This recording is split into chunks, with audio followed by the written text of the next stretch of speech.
guys, I've got a really special video for you today. We are out at the Rods and Bods Movie Car Museum, and I am standing in front of possibly one of the most famous movie cars of all time, the DMC Delorean. And this isn't just any DMC Delorean, this is probably one of the most faithful recreations of the time machine that I have ever seen.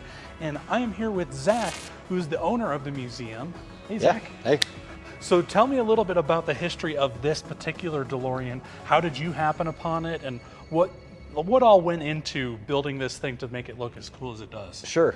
So we bought it out of Salt Lake City. We bought it from the original owner. She bought it brand new in 1981. It has 12,000 original miles on it. So the car itself is a time capsule. So I was like, this is the perfect one to turn into a time machine. We didn't go 100% movie accurate. Obviously, it's not a 5-speed, it's an automatic, but being the fact that we do rentals, a lot of people cannot drive manual anymore, which is a sad story in itself. But sure.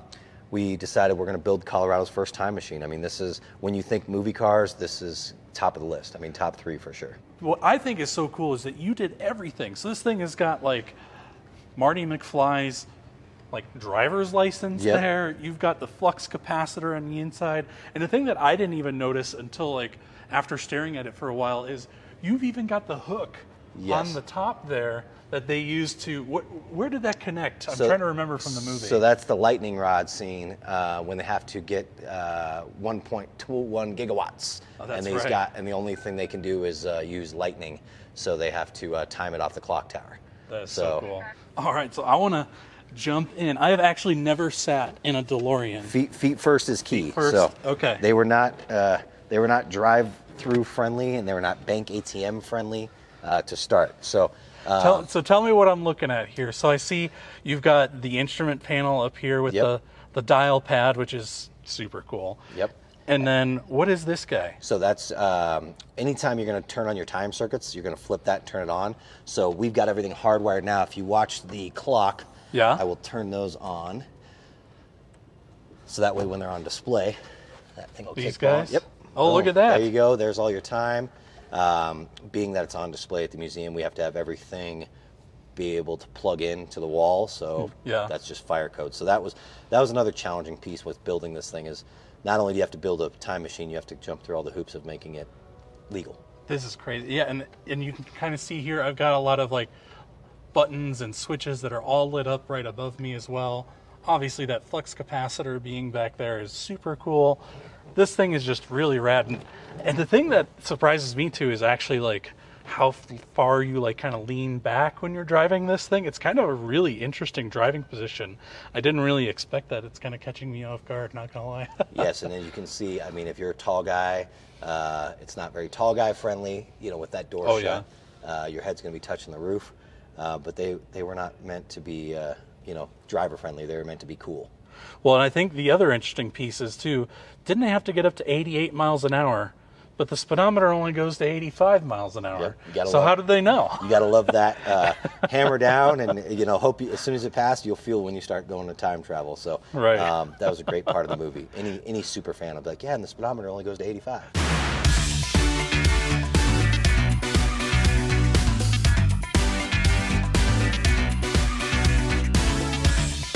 So obviously, you got to have all the props. You got to have the remote. Got to have that. But the history itself is cool. I'm sure you know all about it. Oh yeah. But yeah, so I see you've got what is that you're holding on to? So this is the remote control when he wants it to hit 88 miles an hour, and he gets the famous line, when this baby hits 88 miles per hour, you're going to see some serious. So you see this kick on. You see the speedometer go up to 88, and then he time travels. So this is Doc's remote. That is so cool, man. And I love what you've done back here. This thing really does look the part, honestly.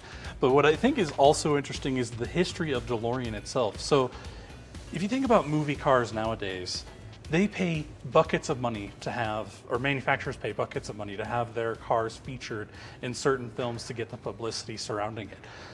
When this was featured in Back to the Future, DeLorean was already out of business. They had been out of business for at least, 2-3 years? Yeah. And so they were never able to capitalize this. And like I said earlier, this is possibly the most famous movie car of all time.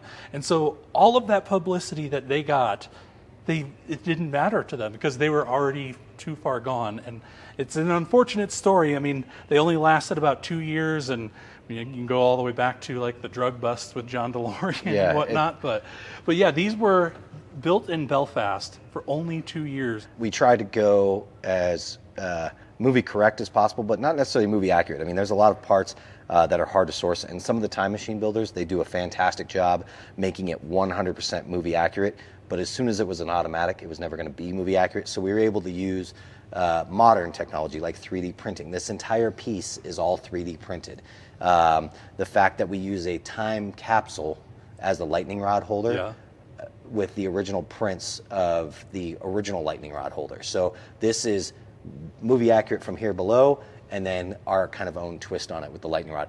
This is a whip for a modern razor, but we can completely change it RGB if we want it red, if we want it white, if we want it green for St. Patrick's Day. I can change all that. You couldn't do that with the original. So for us, being a rental, this is perfect. I mean, it gives us all the freedom to change it and modify it however we want it. Well, now, me personally, the Time Machine is really cool, don't get me wrong.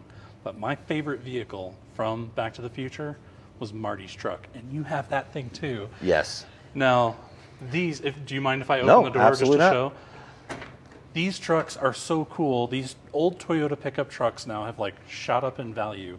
But this is probably the best looking version of this Toyota truck that you could possibly get in this all black with the bars on the back and the rally lights. This is just so cool. And I really loved it in the movie. And to see it in person, man, is making me want one really bad.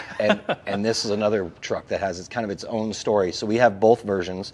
We have an 85 straight axle manual with the gray interior, and then we have this one, which is our 86 automatic, again with rentals. People can't drive manual, so we switch it up. But it has the bulletproof 22 RE motor. And this thing is brand spanking new. This motor doesn't even have 500 miles on it. If you look in the bed, the bed still looks brand new. This is literally like you're rolling off the showroom floor in 1986. And if I didn't have kids, I would probably daily drive this truck. I don't blame you. Yeah, this truck will probably outlive you and me and your kids. Absolutely. And they're going, I think I just watched one sell last month for $110,000. I mean, holy smokes. It's absolutely crazy what these things are bringing now.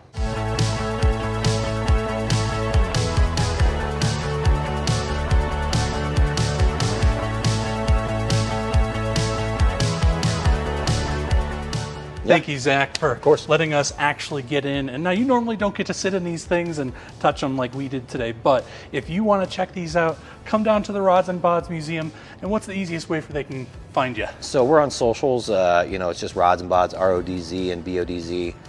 You can look us up on the websites, rodsandbodsmuseum.com. And we do it kind of interactive where we change out the car up front every month, and that's the car you can sit in. So currently it is the Cobra Kai Challenger. So sweet. Well, thanks guys for watching, and for everything else, check out alltfl.com. This has been Brendan, and thanks to Zach. Take care.